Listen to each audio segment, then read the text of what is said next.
जैसा कि हम लोग पार्ट 1 में जान चुके हैं कि शंकर एक सीरियल किलर था। रिपोर्ट के मुताबिक कर्नाटक पहुंचते ही जयशंकर ने कर्नाटक के बेल्लारी में 1 महीने के अंदर अंदर फिर से 6 अलग अलग महिलाओं का अपहरण कर लिया था। फिर उन महिलाओं के साथ बलात्कार करता है और बाकी महिलाओं की तरह इन 6 महिलाओं को भी तड़पा तड़पा कर मार देता है। और इधर एक और खबर आती है कि जब जयशंकर एक महिला के साथ बलात्कार की घटना को अंजाम दे रहा था तो एक दूसरा व्यक्ति जयशंकर को ऐसा करते देख लेता है और वह उसका विरोध करना शुरू कर देता है, जिससे गुस्से में आकर जयशंकर उस व्यक्ति की भी हत्या कर देता है। इसी तरह से दूसरे मामले में एक छोटे बच्चे की भी हत्या कुल्हाड़ी से काट कर देता है। उधर तमिलनाडु की पुलिस हाथ धोकर शंकर को ढूंढने में लगी हुई थी और इधर अब कर्नाटक पुलिस भी पूरी जी जान से जयशंकर को ढूंढने में लग जाती है, लेकिन इस अपराधी का कोई अता पता नहीं लग पाता।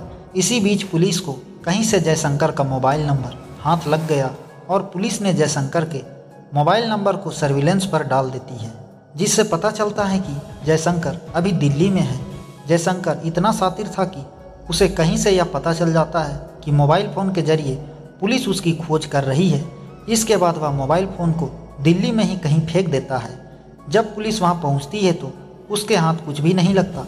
इधर कुछ दिनों के बाद फिर से पुलिस के हाथ एक और मोबाइल नंबर लग जाता है जो जयशंकर का ही होता है। जब नंबर को ट्रेस करना शुरू किया जाता है तो पता चलता है कि जयशंकर दिल्ली छोड़कर मुंबई जा चुका है। आनन फानन में मुंबई भी पुलिस पहुंच जाती है। उससे पहले जयशंकर मोबाइल फेंककर मुंबई से भी लापता हो जाता है। पुलिस के मुताबिक इसके बाद जयशंकर ने मोबाइल फ़ोन यूज करना ही छोड़ दिया। 2011 तक जयशंकर 28 हत्याओं को अंजाम दे चुका था। इससे ज़्यादा शर्म की बात यह थी कि अब तक 2-3 राज्यों की पुलिस मिलकर भी जयशंकर को ढूंढ नहीं पाती है। और अंत में मई 2011 में पुलिस के 2 सब इंस्पेक्टर और 15 पुलिस वालों के नेतृत्व में एक स्पेशल टीम बनाई जाती है, जिसका काम कहीं से भी जयशंकर को खोज निकालना होता है। इधर पुलिस के बने नई टीम दिन रात जयशंकर की खोज में लग जाती है और इधर जयशंकर अपने नए शिकार की तलाश में लग जाता है। इसी क्रम में 14 मई 2011 की रात जयशंकर कर्नाटक के इलावागी नाम के एक गांव में पहुंचता है, जहां उसकी नज़र गांव के खेत में काम कर रही एक महिला पर पड़ती है। उस महिला का नाम चंद्रकला हटागी था। वह खेत में काम कर रही अकेली महिला पर उसकी नज़र पड़ते ही जयशंकर अपनी गाड़ी रोक देता है और उस महिला से कहता है कि मैं बहुत प्यासा हूँ, क्या मुझे कुछ पानी पिला सकती हो। इतना सुनते ही महिला अपने साथ लाई पानी पीने को देती है। पानी पीने के बाद जयशंकर कहता है कि मुझे बहुत ज़ोर की भूख भी लगी हुई है, मैंने कई दिनों से कुछ खाया नहीं है, इसीलिए अगर संभव हो तो मुझे कुछ खाने को दे दो। महिला उसकी बात सुनकर कुछ खाने के लिए भी ला देती है। तब महिला इस बात से अनजान रहती है कि जिसे वह खाना पानी दे रही है वह कोई और नहीं बल्कि कई राज्यों की महिलाओं के लिए आखिरी दूसरा नाम बन चुका वैसी दरिंदा जयशंकर है। जयशंकर खाना खाने के बाद किसी बहाने महिला के करीब जाता है और अचानक महिला पर टूट पड़ता है और महिला से बलात्कार करने की कोशिश करने लगता है। इस पर महिला तुरंत चिल्लाने लगती है, जो कि महिला घर के पास वाले खेत में ही काम कर रही होती है। इसीलिए उसकी आवाज़ सुनकर महिला का पति प्रकाश तुरंत दौड़ता हुआ वहां पहुंचता है। प्रकाश को आता देख जयशंकर बौखला जाता है और वह उस महिला को जान लेने की कोशिश में अपने साथ लाए कुल्हाड़ी से महिला पर हमला कर देता है, लेकिन महिला किसी तरह खुद को बचाने में कामयाब हो जाती है। इधर प्रकाश दौड़ता हुआ आता है, तब तक गांव के भी कुछ लोग आ जाते हैं। उन सबको आता देखकर जयशंकर भागने लगता है, लेकिन गांव वाले आखिर दौड़ते हुए उसे पकड़ लेते हैं। गांव वाले जयशंकर को पकड़ने के बाद तुरंत नज़दीकी पुलिस स्टेशन में फ़ोन करते हैं। पुलिस तुरंत आती है और उसे पकड़ लेती है। जांच पड़ताल में पता चलता है कि पुलिस की पकड़ में आया अपराधी कोई मामूली अपराधी नहीं बल्कि अब तक दर्जनों हत्या कर चुका जयशंकर है। इसके बाद तुरंत आला अधिकारियों को खबर किया जाता है और फिर कागजी कार्रवाई पूरी करने के बाद जयशंकर को 5 मई 2011 को चित्रादुर्गा पुलिस के हवाले कर दिया जाता है। पुलिस जयशंकर को इस बार कहीं अधिक सुरक्षित माने जाने वाले बेंगलुरु के परप्पना अग्रहा सेंट्रल जेल में रखती है। साथ ही जयशंकर पर कानूनी कार्रवाई भी शुरू हो जाती है और विभिन्न अपहरण, बलात्कार और हत्याओं के मामले में जयशंकर को पूरे 27 साल की जेल की सज़ा सुनाई जाती है। जेल में रहने के दौरान ही पता चलता है कि जयशंकर कुछ मानसिक रोगों से भी पीड़ित है और इसका इलाज जेल के अंदर ही शुरू कर दिया जाता है। इसी बीच एक और मामले की सुनवाई के लिए 31 अगस्त 2013 को भारी सुरक्षा के बीच जयशंकर को बेंगलुरु के नज़दीक एक मौजूदा कोर्ट में लेकर जाया जाता है। जब सुनवाई पूरी होने के बाद पुलिस जयशंकर को फिर से जेल में लेकर आती है तो अचानक जयशंकर हार्ट अटैक का नाटक करने लगता है। पुलिस वाले जयशंकर की इस चाल को नहीं समझ पाते और उसे तुरंत जेल के अंदर बने हॉस्पिटल में एडमिट करवा देते हैं। जयशंकर को कोई हार्ट अटैक नहीं आया था, बल्कि उसने यह सब प्लान के तहत किया था और उसने पहले से ही मेन गेट की डुप्लीकेट चाबी भी बनवा ली थी। माना जाता है कि मेन गेट की डुप्लीकेट चाबी उसने जेल के ही अंदर के किसी पुलिस वाले की मदद से बनवाई थी। जेल की सुरक्षा में लगे गार्ड का जब शिफ्ट चेंज हो रहा था तो इसी बीच चुपके से जयशंकर अस्पताल से बाहर निकलता है और फिर अस्पताल के बाहर बने दीवार पर पहुंचता है। इस दीवार की ऊंचाई 20 फुट थी। इस दीवार पर चढ़ने के लिए जयशंकर ने पहले से ही बांस का इंतजाम कर रखा था।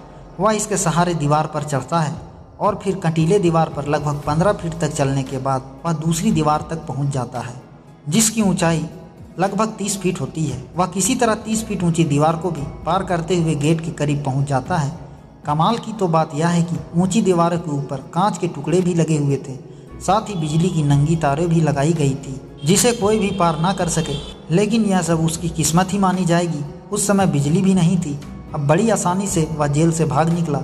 यह दूसरी बार था जब जयशंकर पुलिस की पकड़ से भागने में कामयाब हो गया था। जेल से भागने के क्रम में जयशंकर चोटिल भी हो जाता है और उसके शरीर से खून भी बहता रहता है। इन सब के बावजूद वह भागने में कामयाब हो जाता है। उसके भागने की खबर फैलती है तो आनन फानन में तुरंत 11 जेल स्टाफ, 3 वार्डन और 20 सिक्योरिटी गार्ड को तुरंत सस्पेंड कर दिया जाता है। जयशंकर का खौफ इतना ज़्यादा था कि जैसे ही खबरें आती है कि जयशंकर भाग गया है तो तुरंत पूरे कर्नाटक में रेड अलर्ट जारी कर दिया जाता है। साथ ही कई राज्यों की महिलाओं को विशेष तौर से सतर्क रहने की सलाह दी जाती है। इतना ही नहीं, पुलिस तुरंत जयशंकर की सूचना देने वालों को 5 लाख का नगद इनाम देने की घोषणा करती है। इसके अलावा देश के टॉप साइकेट्रिस्ट की टीम बुलाई जाती है ताकि यह समझा जा सके कि आगे जयशंकर कौन सा कदम उठा सकता है। इन सब के अलावा पूरे शहर में 10,000 से ज़्यादा पोस्टर चिपकाए जाते हैं। साथ ही 5 भाषाओं में जयशंकर की पहचान के साथ 75,000 टेम्पलेट कर्नाटक, तमिलनाडु, आंध्र प्रदेश, केरल और महाराष्ट्र में लगाए जाते हैं। पुलिस हर हाल में चाहती थी कि जितनी जल्दी हो सके वह जयशंकर को फिर से गिरफ्तार कर ले। इस बार शायद जयशंकर की किस्मत थोड़ी खराब थी, या ये कहें कि पुलिस वालों की किस्मत अच्छी थी।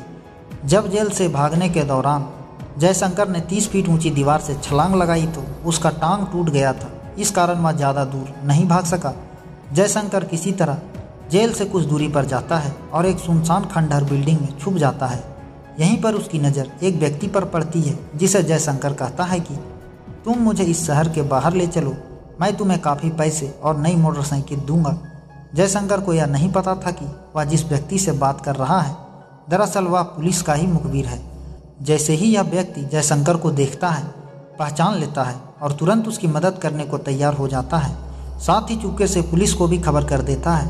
इस तरह 6 सितंबर 2013 को एक बार फिर से पुलिस जयशंकर को तीसरी बार गिरफ्तार कर लेती है। गिरफ्तार करने के बाद जब जयशंकर को फिर से अस्पताल में भर्ती किया जाता है क्योंकि उसकी टांग बुरी तरीके से क्षतिग्रस्त हो चुकी थी। कड़ी सुरक्षा के बीच कुछ दिन अस्पताल में जयशंकर का इलाज चलता है। फिर सितंबर 2013 को विक्टोरिया हॉस्पिटल में उसके पैर की सर्जरी की जाती है। जब जयशंकर पूरे तरीके से ठीक हो जाता है तो उसे अस्पताल से छुट्टी देते हुए कड़ी सुरक्षा के बीच बेंगलुरु के सेंट्रल जेल में भेज दिया जाता है। क्योंकि जयशंकर पहले 2 बार पुलिस की पकड़ से भाग चुका था, इसीलिए इस बार पुलिस कोई भी रिस्क लेने के लिए तैयार नहीं थी। इसीलिए सेंट्रल जेल के अंदर जयशंकर को एक हाई सिक्योरिटी सेल में रखा जाता है और सेल पर भी 24 घंटे नज़र रखने के लिए सीसीटीवी की व्यवस्था की जाती है। साथ ही जेल के अंदर बहुत ही तेज रोशनी वाली लाइट लगाई जाती है ताकि जयशंकर के भागने की कोई गुंजाइश ना हो। जयशंकर का सेल ऐसी जगह था जहां किसी भी व्यक्ति का आना जाना नहीं था और इसे देख भी कोई नहीं सकता था। सिर्फ चुनिंदा लोग ही उसके पास खाना देने या कुछ कागजी कार्रवाई के लिए जाते थे। कोर्ट की ओर से क्वार्टर भी आता है कि अगर आप जयशंकर को कोई बीमारी होती है तो इसका इलाज जेल के ही अंदर हो सके और जेल के बाहर इसे जाने की ज़रूरत ना पड़े।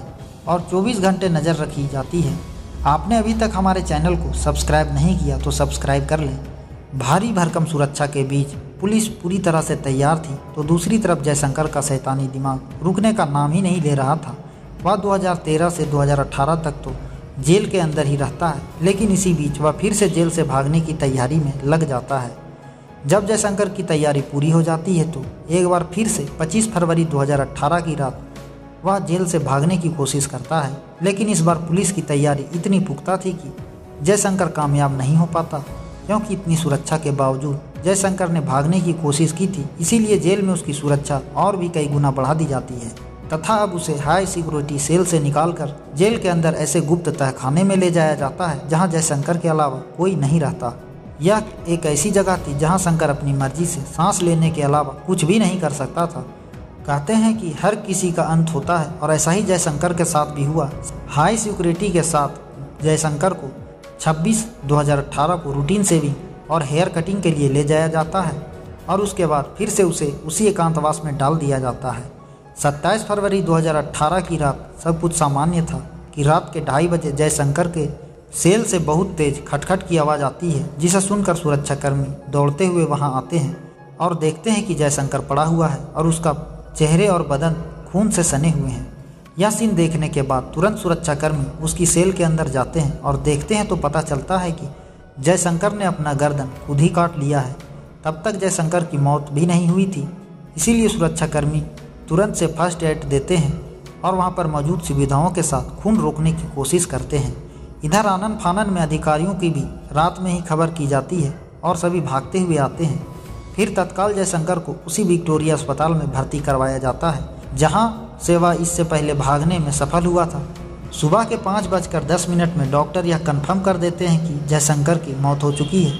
भले ही जयशंकर इस दुनिया में नहीं है, लेकिन कहना गलत नहीं होगा कि उसने जुर्म की दास्तां जो लिखी है वह आने वाली कई पीढ़ियों तक लोगों को डराती रहेंगी।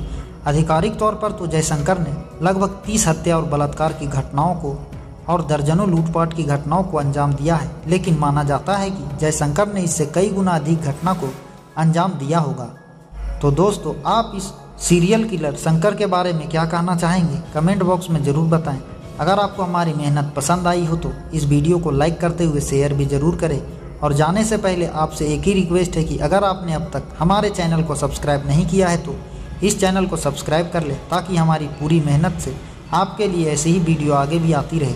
हमारे लेटेस्ट वीडियो का नोटिफिकेशन पाते रहने के लिए नोटिफिकेशन बटन दबाना ना भूलें। मिलते हैं जल्द ही अगली वीडियो में क्राइम की दुनिया से जुड़ी एक और दिल दहला देने वाली सच्ची कहानी के साथ। Thanks for watching.